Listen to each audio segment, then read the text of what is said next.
Cool. Well, yes, thank you very much indeed.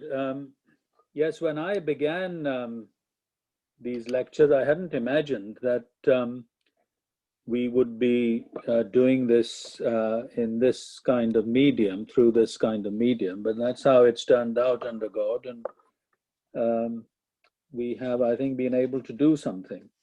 So last time, those who were here will remember that we began our discussion of identification, inculturation, and dialogue by noting that the framework, indeed the paradigm for mission, has to be the incarnation. And we considered various aspects of that. We then went on to think of Lamin Sane's view on translatability, the translatability of the gospel, and how that compares, for instance, to the Islamic tradition and its commitment to Arabic as a language. We then went on to a consideration of the gospel and culture, and particularly the encyclical Redemptoris Missio of John Paul II. We then came to the question about dialogue and the nature of dialogue, and what dialogue means and how it relates to the rest of mission. So we are continuing with that.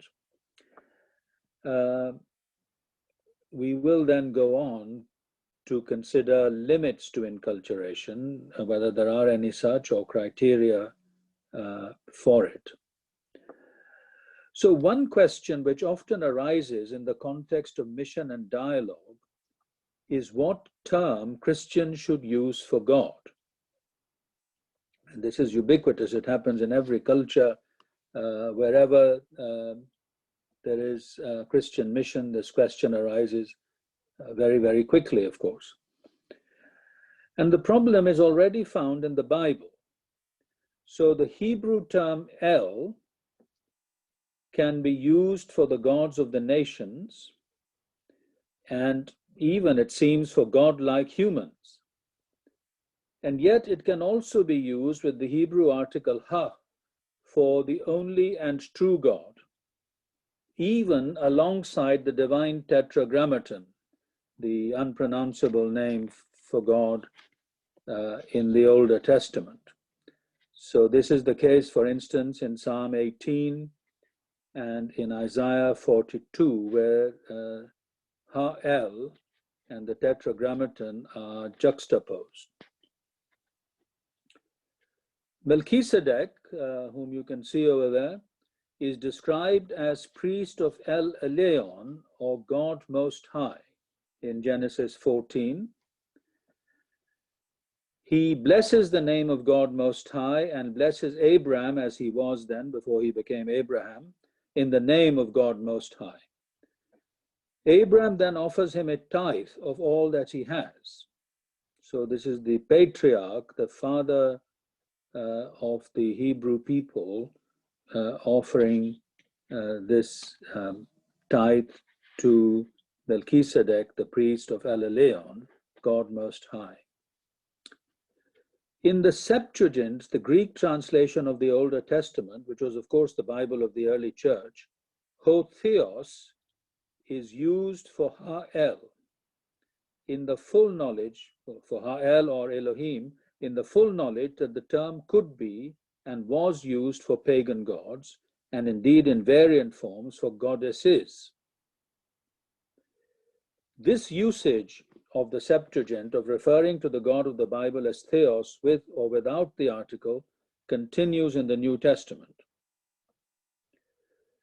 The same can be said of the Aramaic Syriac Allaha and of the Latin Deus. They can both refer to the true God and to the diverse deities of Levantine or Greco-Roman paganism. Coming to the modern period, William Carey is celebrated, as you know, for initiating a deep study of classical Indian literature, including religious literature. His purpose in doing so was, of course, to discover appropriate terminology in which to communicate the gospel to Hindus. He revised his translation of the Bible into Bengali several times. In doing so, he had to choose which word for God to use. Because his orientation was towards Hinduism and Sanskrit, he chose Ishwar, a term used to refer to the Supreme Being, thought of in personal terms. This use certainly reached Hindu Bengalis, but it gave Muslim Bengalis the impression that Christianity was some kind of Hindu sect, an impression that was not corrected until a version of the New Testament was produced late in the 20th century using Muslim terminology. I remember being in Zimbabwe as the preacher on the occasion of the centenary of Bernard Mizeki's martyrdom. This Mozambican apostle to the Shona people of Zimbabwe was most interested in discovering the spiritual vocabulary of the people, and in particular about their belief in the Great Spirit or Mwari. It was illuminating, therefore, to see how this has become the ordinary word for God amongst Christians and is thus regularly used in the liturgy. The East African scholar John Beattie, whom I mentioned before, has shown how belief in a supreme being is ubiquitous in pre-modern Africa, and the great Ghanaian missiologist, of course, with close links to OCMS, Kwame Bediako, tells us that in virtually every Christian community in Africa, the Christian term for God is usually the pre-Christian name for the Supreme Being. So Mbiti in his Introduction to African Religion and Kwame in Christianity in Africa, the Renewal of a Non-Western Religion. This brings us to the hotly contested topic of the use of Allah by Christians and the relation of the God of the Quran to the God of the Bible. It is clear that the term Allah was already in use amongst the Arabs in pre-Islamic Arabia. It has been suggested that it is a loan word adapted from the Christian Aramaic Allah, or that it emerged when the different Arab tribes came together for pilgrimage and the God of each, Al-Ilaha, came to be seen as the common deity of all. There is another possibility, however. John Beattie has shown that in primal traditions, the name for the Supreme Being is often older than the name for lesser divinities, spirits, ancestors, etc., and can be shared amongst what are now diverse cultures and languages. If this insight about Africa is applied to pre-Islamic Arabia, it raises the possibility that the term Allah is not an import after all, nor is it a development of the Amphictyony theory of the tribes coming together, but that it may, as in Africa, belong to a primal monotheism which was later corrupted into polytheism. Whatever we may say of the prehistory, it cannot be denied that Allah comes to the fore in the Quran as the deity who reveals himself to Muhammad, the Prophet of Islam. The Quranic doctrine of God is quite different from the biblical and the Christian. Here is a God who is utterly transcendent and who cannot be known. We only have to believe what he says bila kaif, without asking how. Only what he reveals of his will, his commands and prohibitions, can be known and must be obeyed. In spite of some ambiguities in the text of the Quran, his unity is thought of as numerical rather than relational. And the Christian doctrine of the Trinity, as well as the divinity of Christ, are explicitly denied. Those who assert that the doctrine of Allah in the Quran and the biblical view of God are incompatible have then a strong case. See, for instance, Sam Solomon, not the same God, is the Quranic Allah, the Lord God of the Bible. And Solomon's answer emphatically is he is not. And he is writing as somebody who was a Muslim jurist because before he came to faith in Christ. So in the light of these significant differences, should Christians use the term Allah for God? We know that Christians writing in Arabic were using this term from the earliest period. And translations of the Bible into Arabic, again from the earliest to our own times, use this term for God. This is also true of liturgy, preaching, apologetics, prayer and devotion, and we might add hymnody to all of that. If you wish to follow the story of how the word Allah is used, see Sidney Griffith, The Bible in Arabic, or The Church in the Shadow of the Mosque, or Mark Beaumont, who is well known, of course, in OCMS, his Christology and Dialogue with Muslims. What needs saying is that Arabic-speaking Christians do not use the word in its Islamic sense.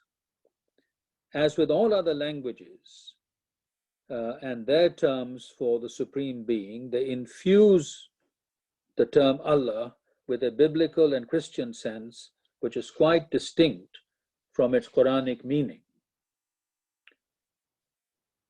My own experience of those who come to faith in Christ from a Muslim background is that they often see their experience of God while still Muslims, however ill-defined and even distorted, as preparing them for the good news of the gospel. They can see it as completion, correction, even transformation, but there is not total rejection of what has gone before.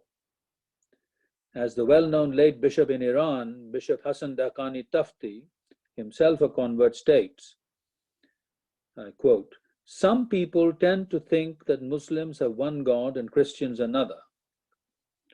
While I agree that the two concepts are very different indeed from each other, I cannot agree that they really worship two utterly different gods. I never had a complete brainwash, as it were, of my past faith in God. Neither did I think it was necessary to do so. It was when I really put my trust in God that I started to study and experience the different conceptions of Him in the two religions." And this is in his early book, Design of My World, in which he explains how he came to faith in Christ in his situation. Bishop Kenneth Cragg, teacher of mine who was for long the doyen of Christian scholarship on Islam, similarly recognizes that there are very significant differences between Christian and Muslim accounts of God. But he claims there are similarities and continuities as well. Christians and Muslims may together affirm some of God's attributes, such as His omnipotence, omniscience, and mercy, while disagreeing about others, such as the possibility of suffering, His humility, and the incarnation, of course. Cragg believes that in grammatical terms, this is disagreement about the predicates of the same subject.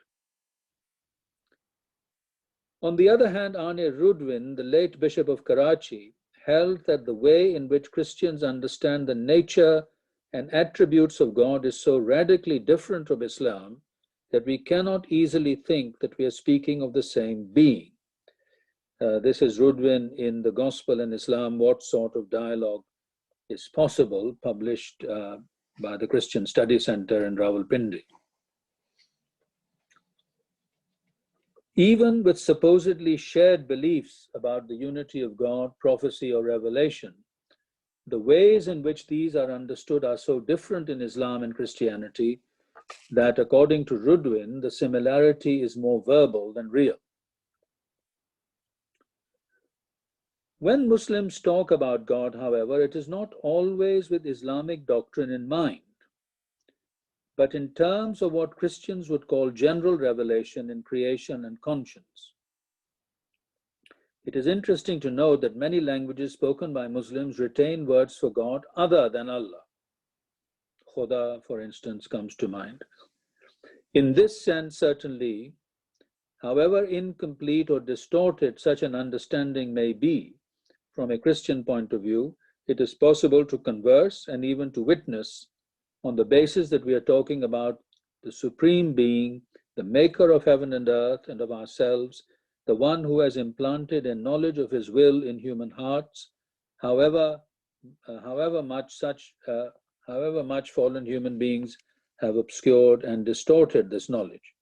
So the references are obviously to the first two chapters of Romans, to the Acts of the Apostles, chapters 14 and 17, and so on. In some patristic, Reformed, and Catholic thought, there is also the notion of the Prisca Theologia, that is to say, a certain amount of God's special revelation to the ancients has been preserved in all cultures and even religious traditions. So this is more than general revelation. This is about some specific knowledge of God that has been preserved in cultures from ancient times. And the justification for this, of course, is the history of the peoples as found in the first chapters of Genesis. So this special revelation, as it has been retained, however dimly, can work as preparatio evangelica, as a preparation for the coming of the good news of Jesus Christ, which enables a response to Christian evangelism when it takes place. So it prepares people, it prepares the groundwork for the response that evangelism evokes in people. Whilst always being alert to the corruption of whatever knowledge of God people may have, the above discussion may give us some ground for recognizing a certain amount of commonality and continuity in dialogue with partners of other faiths and of none, and in bearing faithful witness to them. In addition then to discursive dialogue, that is to say dialogue which describes our own faith and seeks to understand how other people describe theirs, there is also what has been called the dialogue of the heart, where people share their spiritual experience with one another. It is well known that the Prophet of Islam was very taken with the Christian monks and hermits of the Egyptian, Syrian, and Mesopotamian deserts.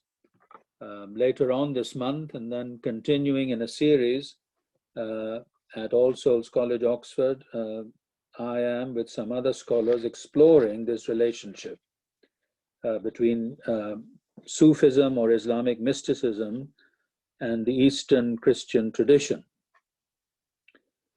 So the Quran declares that Christians are the nearest to Muslims in love, and this is because they have among them monks and priests, and they are not arrogant. Surah Al-Ma'idah, verse 585. Even Muslim scholars allow that the pioneers of Sufism or Islamic mysticism were influenced by the example of Christian monasticism. Amongst Muslim scholars, Muhammad Iqbal, great Pakistani philosopher, acknowledges this debt. And there are many Christian scholars who, of course, have noticed this. We will be considering their work at this later series of lectures at All Souls. Of course, there were many other influences on Sufism, which we will also consider, the Neoplatonic, the Hindu, the Buddhist, and so on. But we cannot neglect the very real living relationship between the Eastern Christian monastic tradition and Islam, both in the Quran and in the rise of Sufism. There's also been significant and more recent dialogue of this kind between Christians and Hindus and Christians and Buddhists. With Hindus, names like the Benedictine Bede Griffiths, with his Christian ashram movement, and Swami Abhisheknanda, also a Benedictine, come to mind. The latter Bishik Nanda has written of the encounter of the heart where Hindus and Christians can ponder together the deepest mysteries. For Christians, these are revealed in the face of Jesus Christ. Whereas for Hindus, he says, they have as yet no face. The encounter of the American Cistercian monk Thomas Merton with the Buddhist mystical tradition is well known. His concern was whether traditions other than Christians can question or even illuminate the Christian spiritual quest. Now, there are obvious dangers in these approaches of syncretism and compromise, but there cannot be true contextualization if the deepest spiritual longings and resources of people are not taken into account. Kenneth Cracknell, in his book Towards a New Relationship, Christians and People of Other Faiths, explores this question of the dialogue of religious experience and is worth looking at. On Buddhist-Christian relations, Elizabeth Harris, What Buddhists Believe, is very important. And in my book, From Everywhere to Everywhere, I've also considered this matter. An Anglican example of such encounter with the Hindu and Buddhist traditions can be found in the letters between Max Warren, General Secretary of CMS in the middle years of the 20th century, and his son-in-law, Roger Hooker, who, along with Warren's daughter, Pat, was a CMS mission partner in the Hindu holy city of Varanasi or Benares. Although the letters range far and wide on questions of interfaith encounter in general, they also manifest a deep awareness of the need for a spiritual encounter between believers from different traditions and how an encounter with Christ might transform the spirituality of India from the inside. This has been well explored by another friend of ours, Graham Kings, in his book called Christianity Connected, Hindus, Muslims, and the World, in the letters of Max Warren and Roger Hooker. All of this goes well beyond inculturation of external forms and even of language. It seeks to express the Christian faith in terms of the spiritual awareness and even insights of another tradition and culture, and most importantly, in response to its deepest longings. In terms of the Anglican tradition, we find that the stated aim of the Anglican reformers was to reconnect the promises of the gospel with the desires found in the deepness of the human heart and transform them thereby.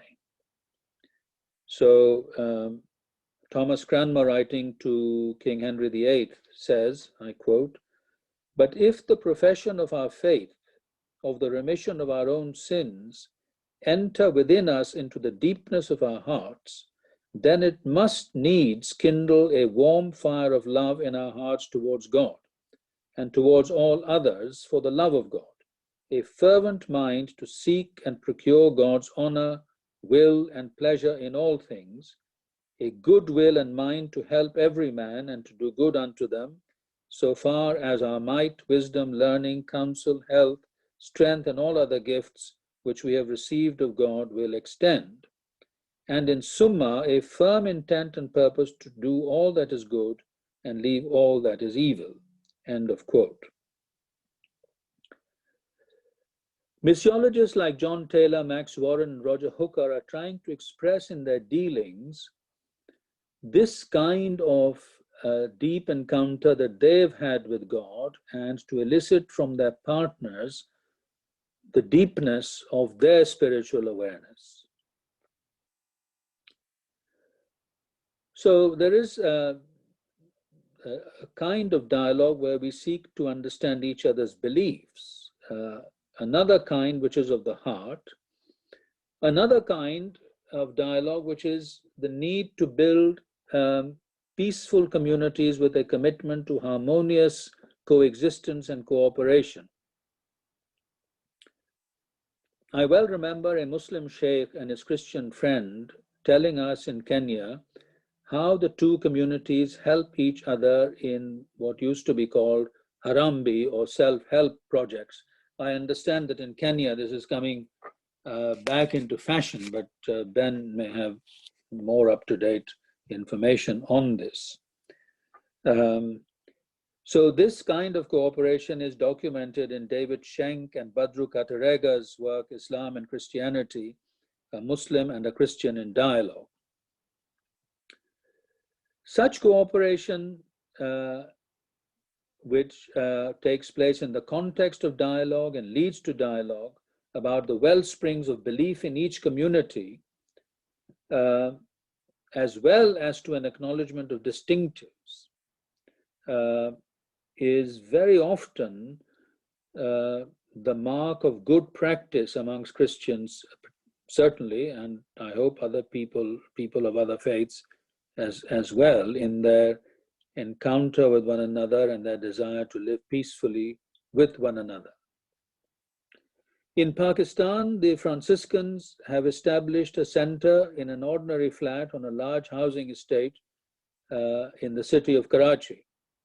The center is open to all, free coaching is offered to school children, and there's a place for prayer and meditation.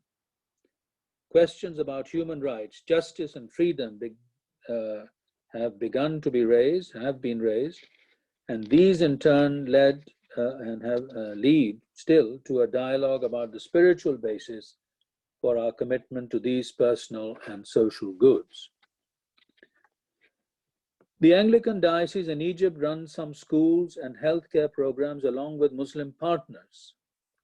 According to them, this has increased social harmony and created a basis for dialogue about matters of faith.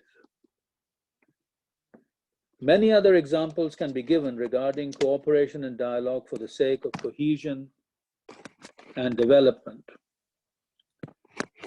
More recently, with the resurgence of religious extremism of different kinds, there has been a desire for people of different faiths to discuss the nature of fundamental human freedoms, what their faiths teach about them, and their own commitment in this matter.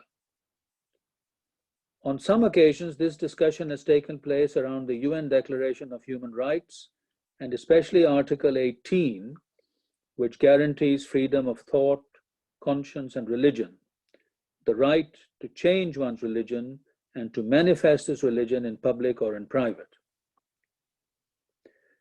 Where Roman Catholics have been involved, the Second Vatican Council's Declaration on Religious Liberty, Dignitatis Humanae, has also featured as a basis for such dialogue.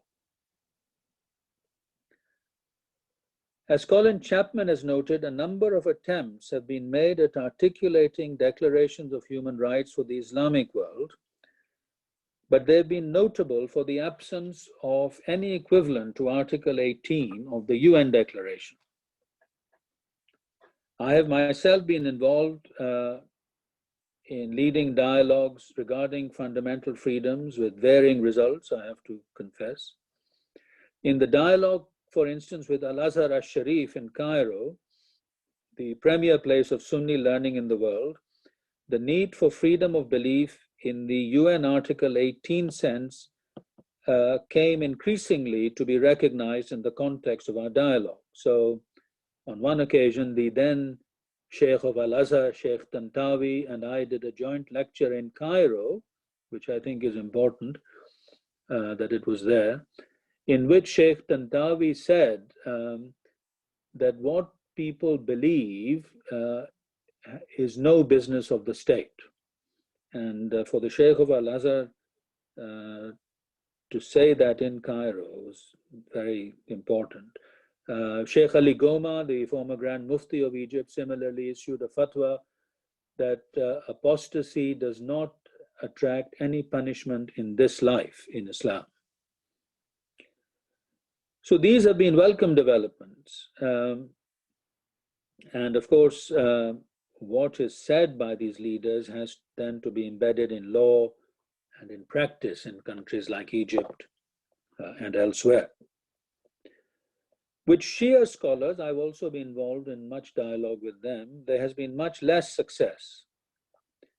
While they're willing to accept that there should be freedom of religion for the country's religio-ethnic minorities, there is significant resistance to any recognition of the right of people to change their religion except where they convert to Islam.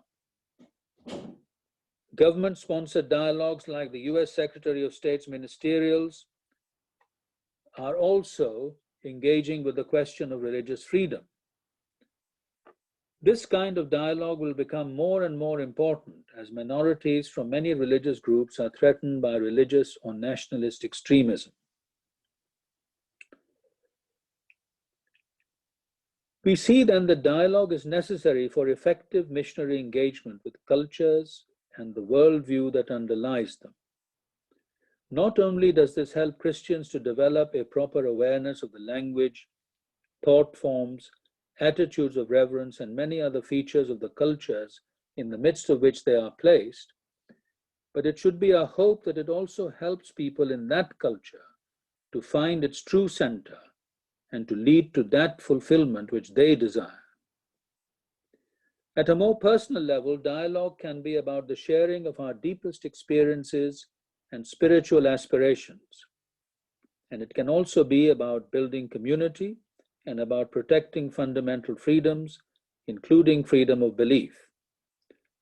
Above all, for Christians, it is for the sake of communicating the good news of Jesus Christ and for the planting of Christian communities familiar with the spiritual and cultural idiom of the people they are seeking to reach and among whom they are placed. So we have tried to see the extent of our commitment to inculturation and to dialogue. And as I was saying, we still have to consider what are the limits, what prevents dialogue and inculturation from going wrong. Can it go too far?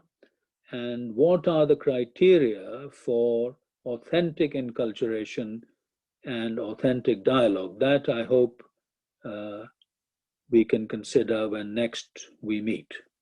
Thank you very much, Tom. Good, I will stop the share. Good, well, thank you, Michael. And of course, very important topic for the many things that we address at OCMS. And we'll begin with Ben. Ben, you have your hand raised. Go ahead. Go ahead and unmute, Ben. Bishop Michael, you virtually invited me on Harambe, and indeed Harambe has never gone away, and it has been appropriated locally amongst all sedentary peoples in Kenya to be a fundraising event. And so the church frequently has Harambes in order to raise money for the church, its buildings and so forth.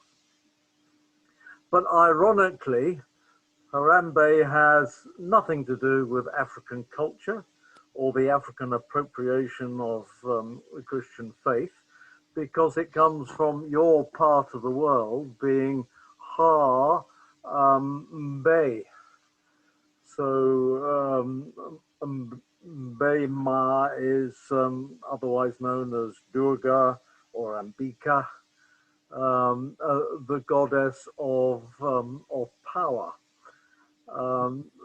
So it came into Kenya with the indentured labor from India to build the railway to Uganda, when they all had to pull together in order to raise something in the building of the railway. They would go, Harambe!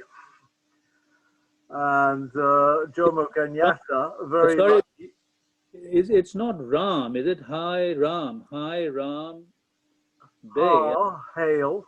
Yeah, it could be, well, Hi would be, it's a cry, and Ram would be the god Ram or Rama. No, it's Ha, however yeah. you want to translate that, and then Ambe. Right, that's interesting.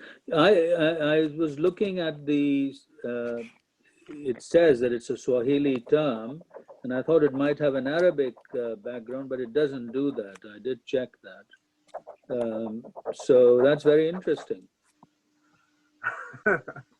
No, So that's a good example of the bringing together of traditions, yeah. which most people, of course, are completely and blissfully unaware of. Which brings us to the whole idea of supreme being, which I've only ever been able to find an origin of for the term in Maximilien Robespierre's middle way between atheism and Catholicism Yes, in the French Revolution. yes. And he had a cult of supreme being, which very much helped his ascendancy. Um, so for it to be applied in Africa, though Mbiti's application of it being almost universally accepted, but it fits very, very badly with the diverse nature of pre-Christian African religions, which are varied in the extreme. So you have to say that supreme being is simply a catch-all phrase, which does not represent the previous gods, divinities, spirits of Africa, which were often plural. So to translate the biblical term God or Yahweh into any one of them would be a very partial translation and would therefore be key in how well the Christian faith was enculturated in African societies, or open the door simply for local Africans to continue with their thought forms that they had before, rather than, as missionaries thought, them being Christian simply because they used their translation name. So, do you think there could be an alternative to talking about a supreme being? Well, I mean, that's a term. Yeah, obviously, Robespierre's What Happened in the French Revolution was very far from John Beatty's mind.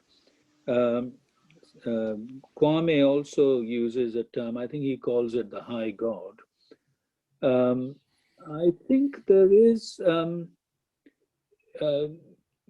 Beatty lists 17, I think 17 African cultures where the present term that Christians use for God is the pre-Christian word for a high God. Anyway, let's put it like that. The question is, I mean, what I'm trying to address here is that wherever mission goes, you have to use spiritual terms, and particularly terms for God, from that culture. There is no other way. There's no other way of doing it. So Carey's decision to use Ishwar, for instance, for God, which had huge implications for Christian mission in Bengal. But this is also illustrated, of course, by what happened in Northern Europe. You know, we think God means the Christian God, but of course, God is simply a Teutonic word for the pagan gods. It was simply appropriated by Christians to use for their God, just as Theos had been. I mean, this, you know, as I was saying, this problem is found in the Bible itself. Not just in Hebrew, but in the Aramaic, in the book of Daniel. Whenever the book of Daniel puts the name of God in the mouth of someone not a Jew, like Nebuchadnezzar, for instance, it uses a particular term called Elia, an Aramaic, an old Aramaic term for God. So it's a fundamental issue in Christian mission what term to use for God. I think that is what I was trying to bring out, and that it always has to be a term that is there already in the culture. I can't think of an occasion in the mission history of the church where Christians actually invented a name. Anyway, I'm going to turn it over to Oliver Samiu. Oliver, you had your hand up. Will you unmute and go ahead and ask? We'll hear from another Kenyan. Go ahead. No, I think I appreciated what Ben shared and what our speaker, Bishop Nazir, has just told us. I will comment at a later time. Okay, we'll go to Andrew. Go ahead, Andrew. Unmute and. Thank you, Tom, and thank you, Bishop. I just wondered, Bishop, if you might say a little bit more about the different responses to dialogue from the Sunni and the Shia. You'd indicated there was some degree of difference, and perhaps quite a radical difference in the way that they would respond to an approach with dialogue. If you could say more about that? Yes, I mean, it depends what it's about. So I've been conducting regular dialogues with the Shia here in London. And we can discuss quite a variety of topics with the Shia, for example, about the role of suffering, to which the Shia are much more open than Sunnis, generally speaking. But on the question of fundamental freedoms, there is more response these days from Sunni circles, certain Sunni circles, I should say, not all of them, because of the predominance of Iran on Shia thinking these days. So it depends what what you're talking about. Okay, we'll turn to Tim Keen. Tim, go ahead and unmute and ask your question. Just two things. One is within the Christian church, there is a certain amount of dialogue between Christians as to these terms for God. And so they would perhaps debate. All that I've ever seen on this, though, within the church has been fairly acrimonious. Is there evidence of a much more gracious dialogue within the church about these issues? And then moving to Islam or to Hinduism or anything else, is there evidence that they too are discussing these things within their own faith tradition, recognizing the challenge that comes from Christianity in their understanding of God? And that's the first thing. The second thing is a completely different background to the discussion about God is the Confucian background, because I think it was Ritchie really struggled to find any term within Confucianism that could be God. So he came up with something, I think it's called something like the Great Ancestor. And I think this follows through into Korean Christianity, where Hananim, to any Korean, it just simply means God. But its derivation, I think, probably comes from something like Great Ancestor or something like that. So there are kind of creative things that the missionary world has had to do to talk about or to have a word for God, where they don't simply pinch it from the community to which they're trying to reach, but have to, in a sense, invent it for the community to which they reach.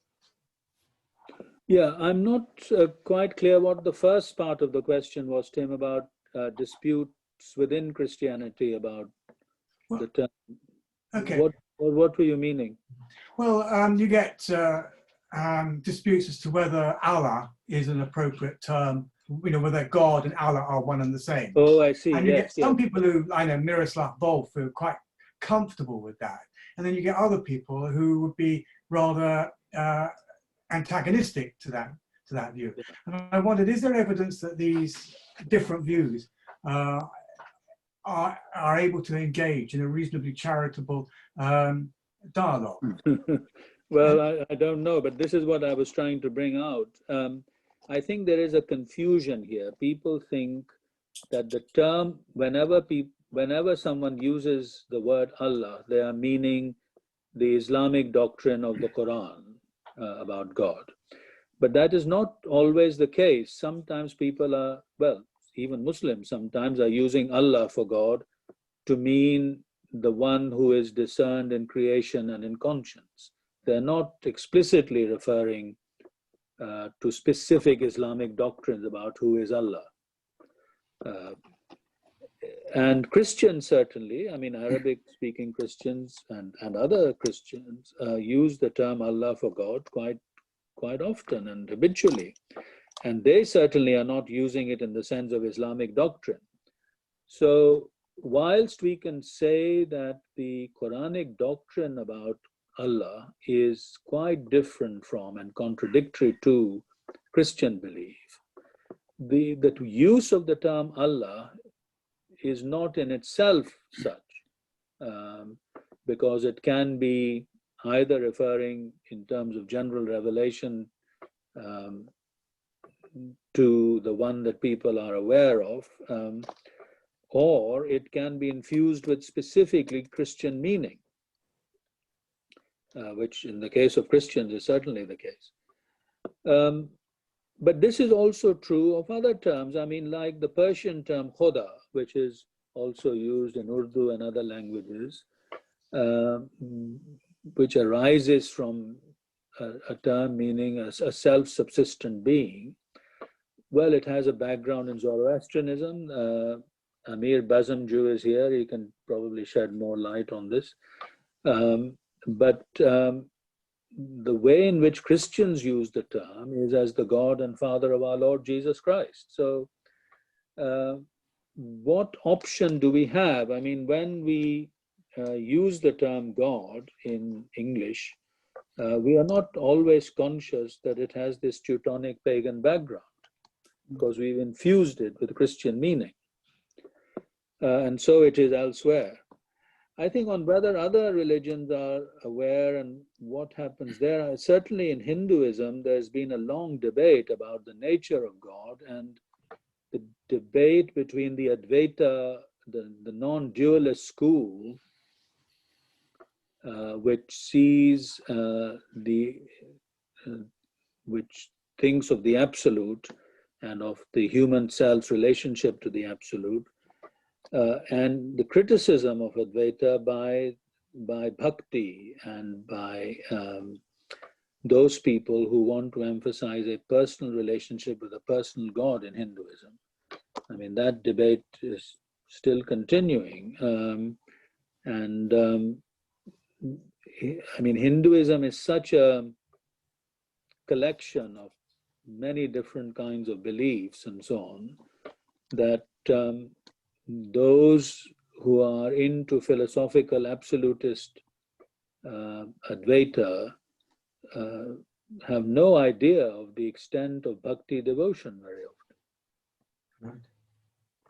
Right. It's interesting, Michael, because I come at this from a very different angle. When I was in Singapore, this was right after the 9/11 events. The government was encouraging all us religions to talk to each other. So the locals didn't want to get too involved, so they sent the foreigner to go sit at the table and discuss these things. And one of the things in terms of dialogue and the parameters set for was largely set by a secular government. So I think they were hoping that we would discuss things about our mutual or different views of God and that sort of thing. But what they're actually interested in was a secular peace between the different groups. And this gets very difficult in Asia, as Tim pointed out, with things like Confucianism and other things, because there is no clean separation between what's going on in the public square and in terms of one's views of the world. So one of the things that we began to discuss is things we had in common, things we had in different,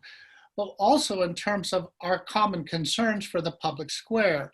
And it was at that point that the secular officials ended the dialogue because they really didn't want us coming in from our perspectives to say, well, we really have some sharp disagreements with public policy, and that we share that as both Muslims and Christians and Buddhists and Confucianists and elsewhere. And their view was, no, no, no, no, that's not what you're supposed to talk about. What you're supposed to talk about is there a supreme being or not, and what's his name? In terms of our world, where do the secularists sit? It's as though they want to sit beyond the table and not be part of the table because they're discussing something different, when in fact we're engaged in things that really matter in terms of points of view, in terms of how we go and move and have our being and live. Yeah, I mean, the great lie in the West since the 1960s has been that secularism is a kind of neutrality. So secularists get to determine what everyone says or does because they are neutral. But of course, secularism is not neutrality. Secularism is just another worldview and should be recognized as such and treated as such. Yes, I mean, I think co-belligerence is not a good word, but I can't find a better one. I think people of different faiths will find reasons for co-belligerence in the civic sphere for all sorts of reasons. For instance, how their children are taught in school. I mean, Muslims and Christians and Hindus and Sikhs and Jews have a lot of common interest in this matter. That international law recognizes that parents are the primary nurturers of their children, and the state's role is strictly ancillary. Well, in this country and other countries, the state doesn't think that. No. It thinks that its role is primary. Yeah. So I think there's going to be a battle about that, and I think it's a battle on which people of different faiths will be on one side and secularists on another. But behind this, Tom, as you well know, there is this question of the relationship of the Missio Dei to the Missio Christi. And if we go back to the debate between Barth and Brunner in the 1930s, it was, where Barth denied that we could have any knowledge of what was socially beneficial without reference to Jesus Christ. And Brunner held, on the contrary, that even without knowledge of Christ, there was some, the prints of God, the vestiges. Yes, the vestiges, I suppose, is a kind of pejorative word, but the signs of God, let's put it like that, are there in the structures of society, in the structures of the family. They have survived, they can be known, and they can be worked with. I think in this context, my sense is that Brunner was right, and that Barth was wrong about it. But this is a hot issue, the relationship between Missio Dei and Missio Christi. Back to Oliver, and go ahead and unmute, Oliver, and ask your question. Thank you very much, and greetings to you all. I thank Bishop Michael for your lecture, which I caught somewhere as you went along. But a number of things you have said are interesting from my context, both as a student of citizenship and also as a person who worked for the National Council of Churches of Kenya for 12 years. I did make reference to what Ben said a little earlier. The source of the concept, Harambe, having been something known to those that used the concept when they came, but having been adopted by the local community because of what they saw. So the community saw that whenever they were ready to have a common effort, they would say, Harambe, and then they would do it and it would move forward. So the concept among Kenyans is not the concept of an Indian deity or a pluralistic concept of gods, but it's a concept of joint effort, successful joint effort, united effort, and the benefits of what could accrue to society when people are working together. Hence and then of course you talked about the concept, the secularist nature of the invitations that come from especially the political leadership when they are seeking to see a sense of unity among their people, regardless of religious affiliations. I had the privilege as Deputy General Secretary of National Council of Churches to organize national meetings almost 5 or 6 times that brought together Kenyans, the political leadership, the business class, the religious groups, to come together in national prayers. These were some of my most challenging experiences because in the interreligious forum, every group came with their concept of deity. And as observed a little while ago, when we say God, in fact, it's interesting your reference to the history of the term God. And when Muslims say Allah, and when when Hindus use various terms that are many more, we don't always agree that we are speaking to the same God. Interestingly, one day as I drove to these meetings, I was really struggling in my own spirit as to whether it is right for us as Christians to go to a meeting where you are standing side by side with people of other religions, and you are listening to them pray, they are listening to you pray, as if you are together praying. And yet, we are so clear that you are praying to the Lord God Almighty through the Lord Jesus Christ, and you believe that He is the way, the truth, and the life. A very significant, exclusive claim to truth, whereas other people are also praying through their own concept. And I remember as I struggled, then it just struck me that in the book of Job, chapter 1, there were various people that came before God in prayer, described as the sons of God. And it's very interesting because the devil came among them, and the only prayer that is recorded is the prayer of the devil. And actually that was answered. And so what happened to me at that time was a sense of light to realize that when we go together as a nation, there is no way it will be easy for Christians to claim that they are praying nationally together with other people if they at the same time are excluding Muslims, Hindus, and others. Then it ceases to be nationalistic in that sense, and there's nothing wrong with that. But if you want a concept where all Kenyans are thinking together about a common issue about which they are praying, then you have no choice but to allow everybody to come to prayer the way they know how to come to prayer.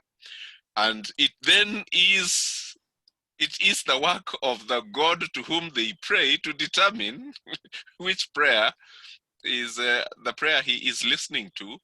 I'm sure he's listening to all of them, but in this particular case, what struck me is that he entered a conversation with one of those described as the sons of God, who in this case is the devil, and it was about Job. So I realized that number one, there needs to be a very clear distinction by the people that commit to God to then understand what they mean. Like when we say God, we understand what it means. And that brings me to my second crisis point, which I now want to raise with you. Sometimes it seems to me that the demands of scholarship unearth realities or truths which cause confusion rather than light. I mean, until today, God to me is the concept of Yahweh. When I say God, I mean Yahweh. But if you tell me that in European and English background, it was European deities of different sorts, then I begin to wonder, am I right? And that's exactly what has happened to Kenyans over the years. There is a discussion within the church. Should we even say the word Harambe? Should we even say it? It's an Indian deity that is not the living God. But to most younger Kenyans, the concept of Harambe has nothing to do with an Indian god. It has everything to do with the united effort that they bring to various tasks.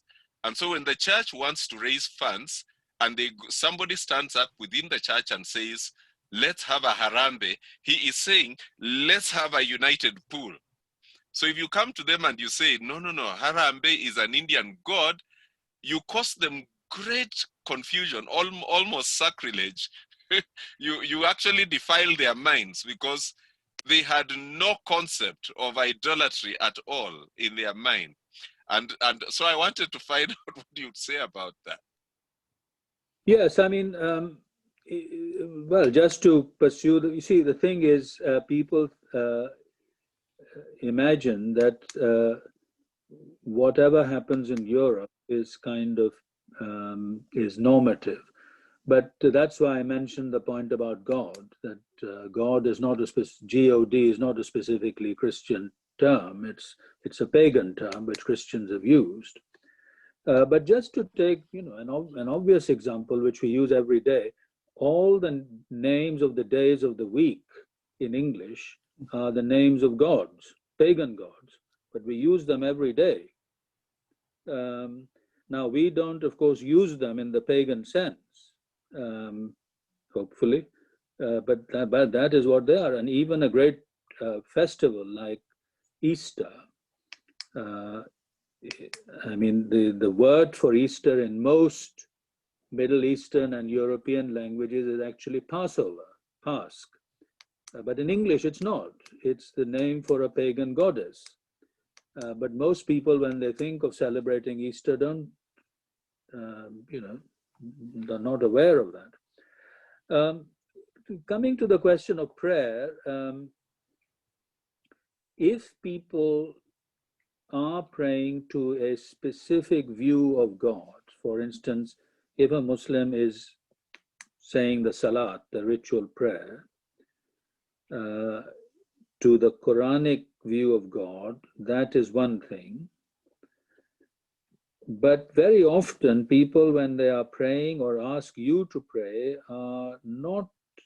they don't have in view their specific sort of doctrinal view of God, but simply as the, I don't know what other term to use, but the supreme being whom they know about through nature and their own conscience. So what should you do then?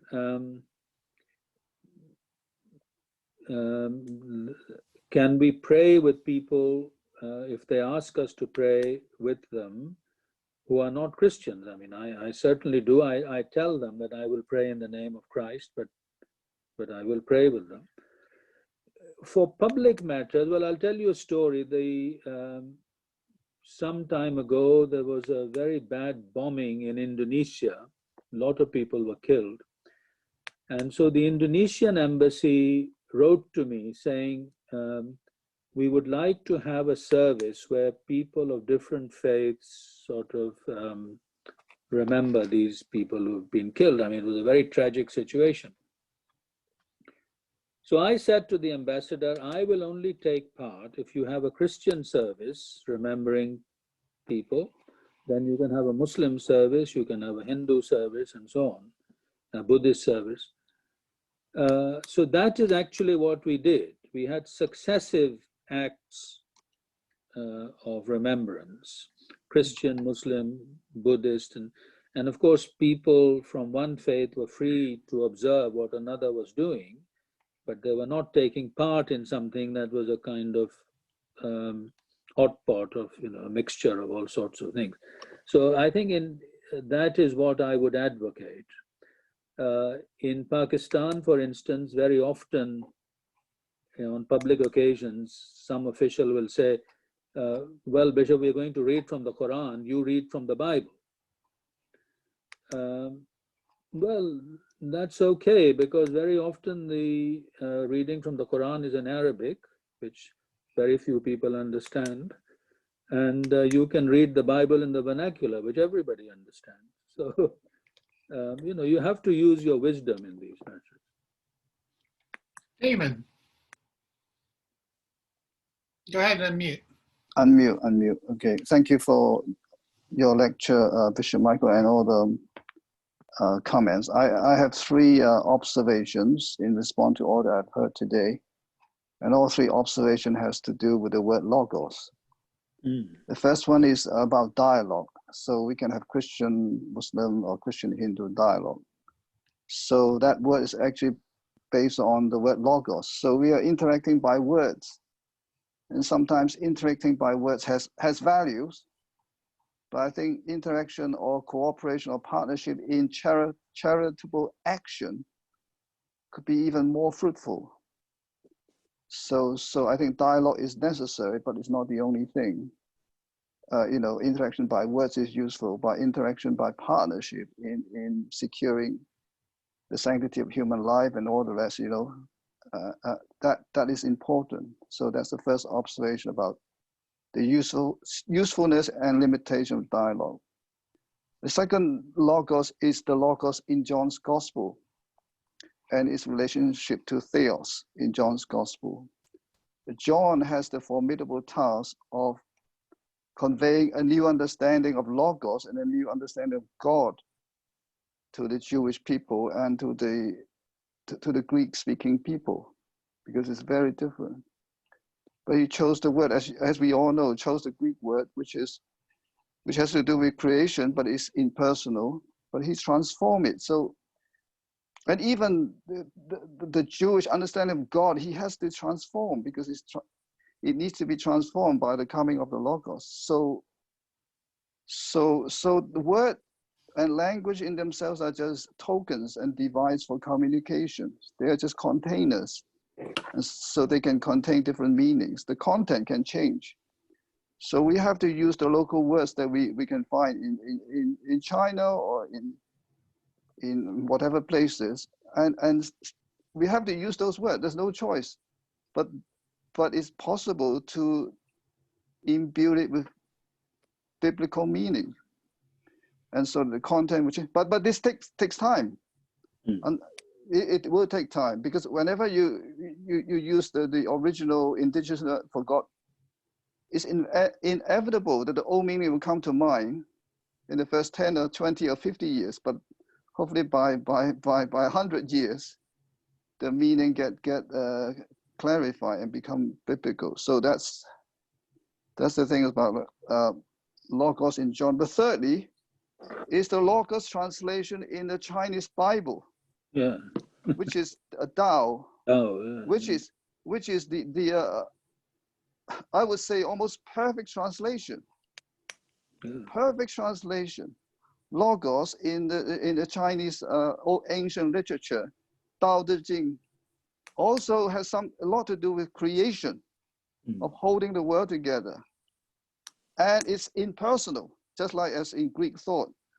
But again, we can transform that meaning to make it personal, in relation to Jesus Christ. But the amazing thing is that Chinese word in itself contains a wide semantic range.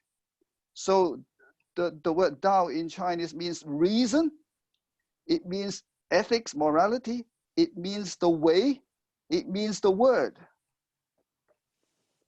So Jesus said, I am the way, the truth, and the life. It captured that. But the English translation does not capture the meaning of the way.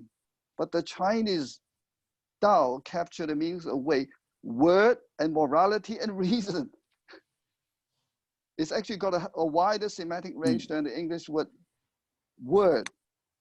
So to me, that was a ingenious translation, and it's there waiting to be used. I think it is being used, isn't it? Yeah, it speak. But I'm just saying that is the ingenious choice. They could have chosen another word, but it just says that the local language, if we choose it rightly, can be of tremendous help in bringing out some aspect of the Christian truth which cannot be brought out by other languages. For example, the English word has quite a limited semantic range. It doesn't mean reason. It doesn't mean morality. It doesn't mean the way. But the Chinese now mean all this: reason, ethics, way, and word. Let me turn. Yeah, go ahead. That's my final observation. Three observations have to do with logos. I don't know why. Samuel wants to offer something on the term in Persian. So go ahead, Samuel. Hello. Yes. Hi, Bishop Michael. Yes. Thank you for your excellent lecture. Basically, I just wanted to say Persian Christian use Khoda, as you said, or sometimes using Yazdan, Izad Yazdan, for God.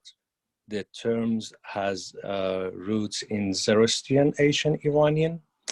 But Christian converts don't use often Allah because it's an Arabic word. And basically they think the name of Allah is associated with the Asian Arabic idols before Islam, that Muhammad titled God with that name. Have you heard about that? Basically, Christian convert, they believe, they think that the word of Allah is associated with Asian Arabic idols before Islam, that Muhammad titled God with that name. It could be. I mean, there were certainly the daughters of Allah in pre-Islamic Arabia, Al-Lat, Al-Manat, and Al-Uzza. So, and they were certainly idols of the daughters of Allah. But the point is that is also true of the term God or Theos. I mean, you know, that is, nobody escapes from this kind of problem. The question is what content you give it. So just as the word God has been rescued from paganism by Europeans to speak of the Christian God, so it is quite possible for Arabic-speaking people. I mean, I think it's perfectly fine for Farsi-speaking people not to use the word Allah because they've, as you've just said, they've got perfectly good words for God in Farsi, whether it is Yazdan or Khoda or whatever it may be. But for Arabic-speaking people, Arabic-speaking Christians, if they rescue a word, even if it has an idolatrous background, and use it in a Christian way, then they're not doing anything that has already not been done in the Bible and in Christian history. That's the point. May I go back to Damon? Thank you. Yeah, I mean, I think this is a very important intervention. I think what he is saying about the Chinese language, and this can also apply to Farsi or any other language, this is what I was meaning by the problem of Prisca Theologia, that it is not just that people have access to general revelation, that sometimes language and culture are structured in such a way as to reflect something genuine about God's nature. I think we have to take this more seriously than we have done. And I mean, the use of the word Tao is a perfect illustration of this, but there are many others. On the term, I mean, logos does mean reason. It means the reason that holds the universe together in Stoic thought. But it has an Hebraic background. It is not just an import from Hellenism, because when Philo was talking about logos, what he had in mind was memra, the Jewish idea of God's word as as a personification. Just as God's glory is personified, God's presence, the Shekinah is personified, so memra personified.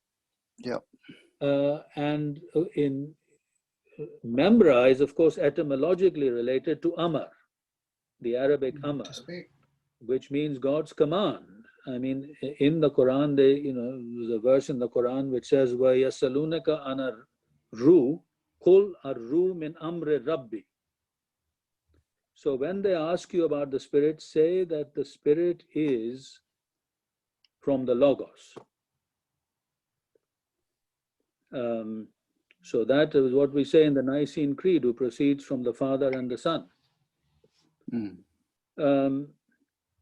So I think this is a word, I mean, there are, Logos has very rich Semitic background, and both in Aramaic, Syriac, and in Hebrew.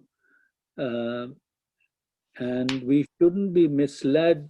See, the problem is this. Now, let me put this provocatively.